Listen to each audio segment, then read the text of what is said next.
Hello, Spiritual Goddess Enlightenment Group. I'm here with the first video, and I'm going to do the one that I deem the most important video. As I'm sitting here relaxing, I'm like, let's go ahead and get this particular video done. And it's about intention.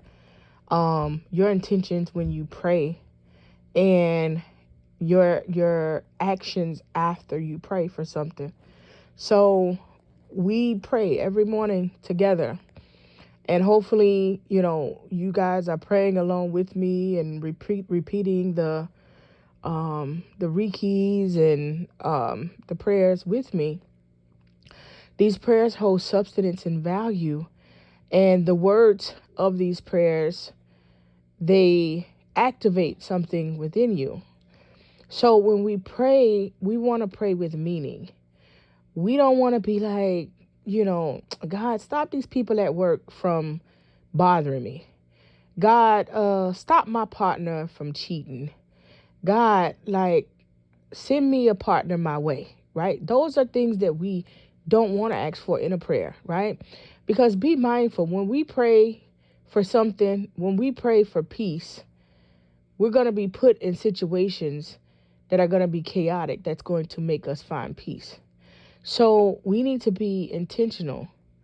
God, elevate me in the workplace above the chaos. God, allow my relationship to work. God, guide my relationship. God, put your protection around my relationship, right? The things that we have to realize is that we have to get out of a religious mind state. And we got to stop thinking that we are waiting on somebody to do everything for us, because we are the ones that's making these things happen on the front end. On the back end, we have assistance from our spiritual team. Now, of course, we have free will. And what do you think having free will means? That we can do absolutely whatever we want to do. Now, that doesn't mean that it's not going to come without conflict, or it's not going to come without repercussion, because even though we have free will, Ifa gives us the rules.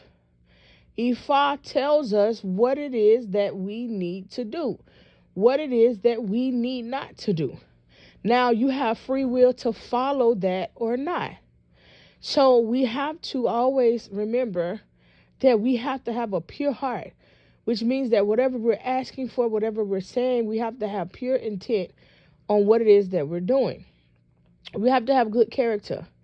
And that's through and through. Regardless of what's going on, you have to be the bigger person. Most of the people in this group, in this sisterhood, within this ministry are Aquariuses. Aquariuses are the first ones to jump up and pop off and pop out. And that is a challenge that we have to realize, because if somebody got you to where you want to pop off and pop out all the time, then it's a you problem. Because why are you putting yourself in an environment with somebody that's beneath you? See, the saying of no one is above anyone is just absolutely absurd. Because if you are doing the work to improve yourself and to be a better version of yourself, and somebody else is not doing the work to improve themselves and better themselves, and they continue to create karmic cycles, who's better? Who's ascending higher? Who's closer to God? Right? Keep that in mind. When they say God take care of women and fools, the thing about that is, women, children, and fools, the thing about that is, that saying came from slavery. That saying came from slavery when the oppressor was looking for the strongest men, right? The most competent men, the hardworking men, because those were the men that was going to make the most money. So if a slave acted like a fool, like they didn't know any better, that's what the mother had the slave to do, or the wife, act like you don't know. And when they got around, they would be the last ones to be picked on, because they couldn't get no money off of them. This old fool right here. So you protect it from being sold off, right? And children, what can a child do? They need the child to be with the mother so that the mother can raise them up, and the mother can be overly protective of the son, especially, and then the son will become soft and emotional, and they're easily manipulated. So I say that to all of the women here because we have to be mindful of how we raise our sons. So with that being said, to let you know, God does not take care of fools. Children, of course. Fools and women, you have the free will to do what you want to do. If you want to continue to repeat a cycle, if you want to continue to know the work that you need to do but not do it, it's on you. And this is why you're praying, and your prayers aren't answered. I can tell you so many people in this group that can say, I prayed that way and it worked. Or this has been working for me. If you are praying in this group and it's not working for you, it's a you thing. It's something that you need to have a conversation with me about so that we can fix you. I can lead you to the water. I cannot pick you up. I cannot drag you, and I damn sure can't make you drink it. I'm not here to babysit anybody, right? So we have to know how to make our prayers work for us. We have to know how to align our prayers in the way that they should be aligned for our life, right? So if something is going on in our life, God, protect me. God, protect me from spiritual attacks. Protect me from psychic attacks. God, protect me from juju being sent to me. Now, you can, because you have the free will, but you can't expect a certain turnout if you gossiping and you sending juju to other people, and then you run to say, protect me from this situation because, I don't want them to come back. That's not how that works. You have to have a pure heart. You have to have good character, right? You can gossip about somebody, but you don't know how connected to source that person is. You know what I'm saying? And so as you're gossiping about this particular person, they connected to source, and source is hearing this, so you catching karma. You don't know where this karma is coming from. You don't know why things aren't moving in your life. You don't know why you don't have no money. You don't know why none of these things are working for you at all, and it's because of your behavior. It's all about change behavior. So be mindful. You've been praying all this time, God, just give me peace. God, I need peace in my life. And then God sending you through the storm and the chaos, right? And then you're like, well, I'm praying and life is just lifing right now. Yeah, because you're praying for peace. So you have to find your own peace. That lets you know that God isn't doing the work for you. God is guiding you to be able to get the work done. Now, when there's mountains and hills that you come across and you can't get over that by yourself, it's your spirit guide's job to either your Ori to lead you around it, your ancestors to redirect you or help you over it, or the Orishas to break it down for you. You know what I'm saying? But it's still you having to go through what this is. You know what I'm saying? A lot of times we go through troubling waters because people are watching and we have to be an example for people. We go through troubling waters because our enemies can't swim. We go through troubling waters because we are building character. We go through troubling waters is because we don't know how to pray. And so we praying and inviting these troubles into us. And we just like, okay, this is what we have. Listen, be pure, be mindful, be consistent, and be sure about what this is that you're praying for. Now, you go and you pray for something and you say, God, I want a new car. And you say, well, I've known I got to be specific. So God, I want a Lexus LX, 2014, black with red seats, and you do all of these things, right? And then you go to the car lot and you see this Lexus and it's within your price range. But then here's the devil. The car dealer's like, well, we do have this other Lexus here, and it's cloth seats and it's white, but it's cheaper. And then you go to thinking like, well, it's cheaper and I can save some money, but you didn't pray for that. You didn't pray for the white Lexus with the cloth seats, even though I don't think they have cloth seats, but you didn't pray for the white Lexus. You prayed for the black Lexus with the red seats, interior, and God made a way for you to get exactly what you pray for. But then you get there and you allow somebody to deviate you off your course. Then you get this car and take it off the lot, and then 60 days later, your warranty up, and boom, you having issues with it. You didn't pray for that. That ain't what God blessed you with. See, God blessed you with what you asked for specifically. And a lot of times, y'all don't know how to, one, clearly decide what you want. You got to clearly decide what you want. You can't say, I want this, and then change it up. You got to go back and say, okay, God, well, I did see this white, I seen this white Lexus, and it's okay. Is it okay for me to switch to the white Lexus? And you ask Ifa. Ifa tell you yes or no. If I'm gonna say no, okay, you don't know why Ifa said no, but Ifa says no. You go do it on your own, it break down, then you know why Ifa says no. See, this is why for any major decision that we supposed to make, we go to Ifa. We ask Ifa how these things are supposed to, it's just good for you, right? So when you make up your mind and say, I want to do this, and then you're met with the simplest challenge, and you're like, well, let me just do this here different because I don't want no challenges. A person in life that don't want challenges is the person in life that don't want to grow.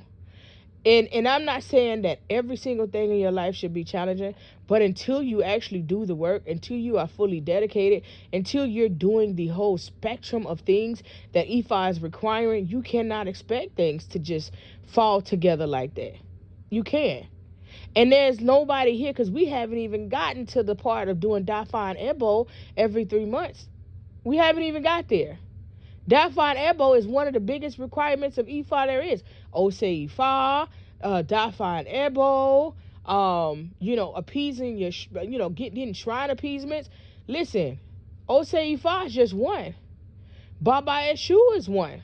You still got your Ori that you need to appease once a month. You still got your Egungun, your ancestors. You always praying to your ancestors. Everybody's so quick to put up a altar for their ancestors. And I put them food up there. But the proper way to appease your ancestors is through the shrine.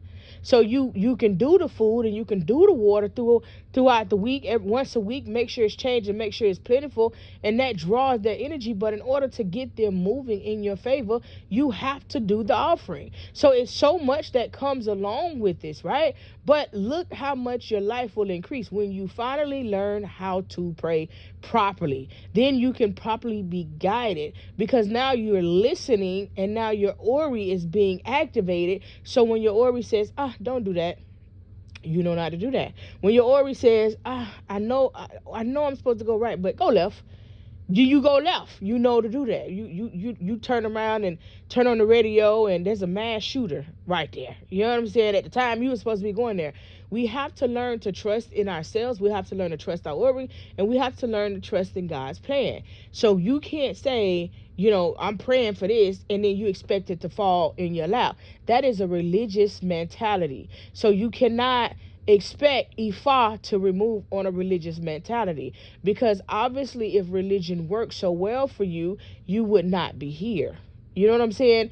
I've heard, oh man, I've been praying and nothing just changed for me. But then you come to Ifa where there are results, and then you get stagnant because you're like, well, everything else I had to do, I ain't really have to pay nothing for it. And that's why it didn't work for you. Everybody has a different path in life. So one is consistency. And I'm grateful to everybody that has been consistent on their prayer journey and aligning with themselves. Now, the next part of this journey is to put everything in action and do what you need to do to get the proper appeasements in. Also, clearly decide what you want. If you know what you want, and stop, listen. A lot of times you see a lot of this shit on the internet. Write down everything exactly how you want it. Oh my God, it's so weird. You're not leaving room for God to work. You can say, oh my God, I like this building. God, I want this exact building right here for me. You're not asking God if it's good for you. That's the piece that you're missing. But everybody goes on this internet knowledge. You have to ask God if this building is right for you. You can get this building and say, God, I want this particular building right here, and you move it and they got all kind of issues. The number one thing is you have to ask God. So what you're asking for, God, I need a building. God, I need a new home. God, I need a new apartment. God, I need a new car. God, I need with my life, health, and strength intact and without chaos, right? So now you're specific. God, I need. This is what I need. You're telling them what you need, and you're telling them exactly what you need. Going into all that very detailed thing, that works for some people. But you're saying, God, this is exactly what I want. Doesn't mean that it's good for you. So if you really want to do something or to have something that's good for you, you're going to stop trying to tell God exactly what you want and tell God what it is that you need. Right? This is what I need, God. Now work it out. Guide me to where I'm supposed to be. Guide me to what I'm supposed to have. We miss that piece. Guide me, whatever you say. God, universe, guide me to what I'm supposed to have. Because what you may supposed to have ain't good. You can get something and there's a major recall. But because you wanted it, that's what God gave you. Instead of you allowing God to properly direct your steps. We have to know when to stop demanding, using that stuff over there, and start trying to align with what's for us. Because obviously, we don't always know what's good for us. We don't. But, with that being said, it's a way that we can find out. So be more present in your prayers, okay? Pray with the purpose. Be very direct, right? Stop saying, God, stop these people from hating on me. God, oh my God, I know I need a car, God, but I can't afford one right now. So please don't you're doing too much.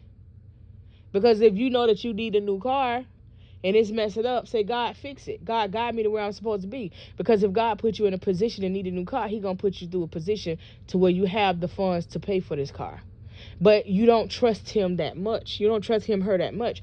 You don't put that much investment into what you're doing. Slow down. It's okay. You are the one that's doing the work. But you got a whole team. It's not just you. You got a whole spiritual team that's there guiding you through the process to get what it is that you want and when you need it. Ashe? I pray that this message found you in good spirits. And if you have any questions, please feel free to comment in the chat. I think I'm going to put one video up a week to give you guys time to comment, to listen, and let me know what you thought about it.